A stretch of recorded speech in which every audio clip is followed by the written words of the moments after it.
In Chile, there's this retired hitman named Michael enjoying his time in a big mansion. He's hanging out with his friend Cindy by the pool, and she looks stunning as she comes out of the water. Michael is preparing for something, maybe a surprise for Cindy. Meanwhile, a not-so-great hit squad, led by a sniper named Facundo, is closing in on him. Cindy goes for something called glizzy, and that's when Facundo hits Michael in the back. The rest of the team, Alexi and Hilda, join in, making it one of the worst hit squads ever. They shoot about 10 times before Michael goes down. As he's dying, they mention he got old before finishing him off. Then we meet Duncan Vila, another hitman working for the Deadliest company. He's having routine checkups with his doctor, and after some basic stuff, the doctor examines his prostate. It would be less awkward if the doctor stopped talking while doing that. Surprisingly, the doctor offers Duncan pie after the checkup, which he accepts. Instead of leaving in embarrassment, Duncan looks forward to retiring and doing regular things. After the doctor, Duncan meets his accountant to discuss retirement details. Turns out, he's set to receive a pension bonus of over $8 million. Later, he talks to Damocles' agent Vivian, who explains that Michael was the fourth agent killed, and they suspect a Mexican hitman named Pedro Gonzalez in Belarus. Vivian gives Duncan a mission for revenge, mentioning that their boss specifically requested him. However, Duncan declines. After the meeting, Duncan does some shopping, picks up a movie, and encounters a girl selling a dog. Despite initially saying he doesn't need one, he ends up buying the dog, names him Rusty, and takes him home to his remote cabin. That night, Duncan has a nightmare about a past hit gone wrong, wakes up abruptly, cancels his dog's life subscription, and feels disappointed. He buries the dog the next morning and notices his neighbor struggling with wood chopping. Deciding against a dog, Duncan opts for fish as pets and ignores a message from his employers when he gets back home. The neighbor comes back home and is surprised to find all the wood chopped, while Duncan proudly watches. After receiving the 15th message from Damocles, Duncan calls Vivian, who insists he take the mission and offers $2 million for the kill. After the call, Vivian tells her employer, Mr. Blue, that setting up Duncan seems like a bad idea. However, Mr. Blue, with his odd skin tone, doesn't want to pay $8 million for retirement. In a meeting with a team looking to buy the company, Bluta, in debt, reveals his plan to kill agents nearing retirement age to collect pensions and pay off debts. Duncan, haunted by the same nightmare, heads to Belarus. There, he poses as a repairman at Pedro's hotel, drilling into a door nearby.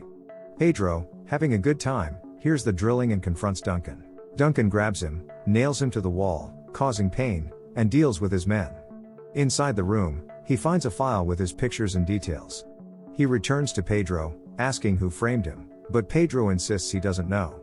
Duncan ends up killing him and calls Vivian, instructing her to wire the initial $1 million to start. After confirming the kill upon receiving the money, surprising Vivian, he demands his payment, warning her not to be involved in setting him up.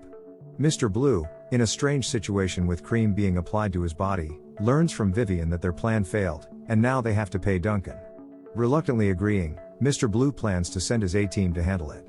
The team arrives at Duncan's accountant's office, beating him to disclose Duncan's financial details before killing him.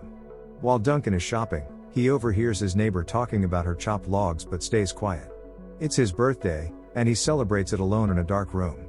Cindy Cheeks shows up at an address listed on Duncan's properties, claiming to be taking a survey. Duncan, not fooled, questions her about her intentions, smacking her and asking if she's into kinky stuff. Discovering that this guy isn't Duncan, the team barges in. Hilda shoots him in the head, and Cindy angrily stabs him. Meanwhile, Duncan is having coffee when his neighbor joins him for an awkward chat about the town's peace. Duncan notices her easily being scared and shy. Cindy Cheeks and her team reach another property taken over by kids. Despite swearing they don't know anything, Hilda kills one, another gives himself a concussion trying to escape through a window before getting shot. Duncan and his neighbor, Camille, meet for lunch, and she wants to learn more about him. He shares that he was in the traveling funeral business, having been to 99 countries. Camille suggests he talk to local school kids about different countries, but Duncan admits he's unsure how to communicate with kids. Vivian Cheeks and her team reach the last location but find no sign of Duncan, only a hefty man. Struggling to kill him, Facundo shoots him about 6 times, and the guy just farts and starts cursing at them again. So everyone attacks him, saying, "Let's see you handle this one, buddy." Turns out, Duncan struggles to talk to kids, especially about the skills needed to harm others. Surprisingly, the kids seem interested, even clapping after he shows his moves.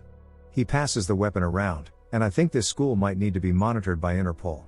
During the Q&A, one kid asks how people are buried in India, and Duncan recalls his missions to answer. He even shows them a decomposed body that has been in the sun for 3 weeks. Someone needs to keep this guy away from the kids. Afterward, he gets a gift for Camille since she likes knives, but it's a gun. She doesn't know how to shoot, so he plans to teach her. Meanwhile, Hilda and the team examine Duncan's financial details, finding charity checks under a bank account in Triple Oak, Montana. They decide to head there to locate him. Duncan takes Camille into the woods to teach her shooting, but she breaks down in tears for some reason and drops the gun. Later, they go back to Camille's apartment, where she reluctantly shares a bad childhood experience with him. She daydreams about confronting the man, reminding him of his actions, and shooting him, but she's just frightened. Duncan stops by a store to get Camille another gift, not realizing that Facundo has spotted him, and they start following him. Driving back home, Duncan sees a car stranded on the road, and it turns out to be Cindy Cheeks asking for help. He picks her up and brings her to his place for the night. Cindy immediately tries to flirt with Duncan, leading to a situation that results in him avoiding gunfire from Facundo. In a surprising move, Duncan uses Facundo's sniper beam against him, making Facundo accidentally shoot Cindy. Duncan swiftly kills Cindy with an axe, disappearing before Vivian and the rest of the team can arrive. While Facundo searches for him, Duncan appears behind him, catches him off guard, and takes his earpiece. Using the sniper rifle, Duncan shoots out all the lights in the house and switches to night vision. They send one man to ambush Duncan, but he falls into an ambush himself and gets shot dead by Duncan. Hilda uses flares to hide their movements, but instead of leaving during the bright flares, they foolishly stay in the house. Duncan notices Hilda's breath and shoots her. He finds a key on one of the bodies, leading him to a motel room where he finds a girl passed out. As he leaves, the girl mumbles about someone getting the girl. Duncan realizes they were after Camille too and rushes over, but the place is empty and messy. Panicking, Duncan races back to the motel, but the girl is gone. Bluta is angry and threatens to kill Duncan. Vivian advises Bluta to pay Duncan his pension, hand over the neighbor, and forget about him, but Bluta refuses. Duncan goes to a local bar to meet his friend Porter to figure out what's happening. Porter spills the beans about the pension scheme and suggests the girl might be in Blue's mansion. Before Duncan can leave, Porter unexpectedly drugs him, causing Duncan to pass out. He wakes up tied in a torture chamber, and Mr. Blue informs him that his death will be slow. Bluta taunts Duncan with photos of Camille, saying he'll have his way with her while Duncan watches. He even tells Duncan the brutal story of William Wallace, who was tortured for betraying the King of England. Mr. Blue cruelly tortures Duncan for 3 agonizing days, cutting and stabbing him until his knife breaks inside Duncan's wounds. In a final act of brutality, Blue removes Duncan's eye. After enduring immense pain and isolation, Duncan, left alone, manages to extract the broken knife blade from his wound. On the 4th day, using the blade, he picks the locks as the guards enter. Duncan surprises them, killing everyone in the room. Hearing the screams, Bluta rushes outside just as the lights go out. He sends more men in, but they are swiftly killed. Cowardly, Bluta flees, leaving his guards to face the relentless Duncan. Duncan, despite being half dead, ruthlessly battles through the incoming guards, breaking bones and ending their lives.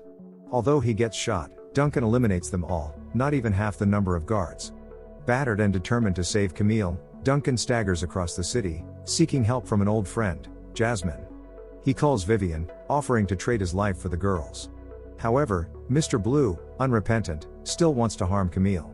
After recovering from his injuries, Duncan starts gearing up for a war, acquiring high-tech weapons and adopting a formidable appearance reminiscent of a determined warrior. A team is assembled and dispatched to ambush Duncan before he can reach Camille.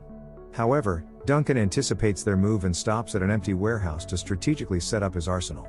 To throw off his pursuers, he calls Vivian to arrange a trade for the next day but deliberately stays on the line, allowing them to trace him. As the team arrives and surrounds the warehouse, thinking they have Duncan cornered, Vivian taunts him about aging and their easy tracking. Duncan, undeterred, gives her a chance to leave alive.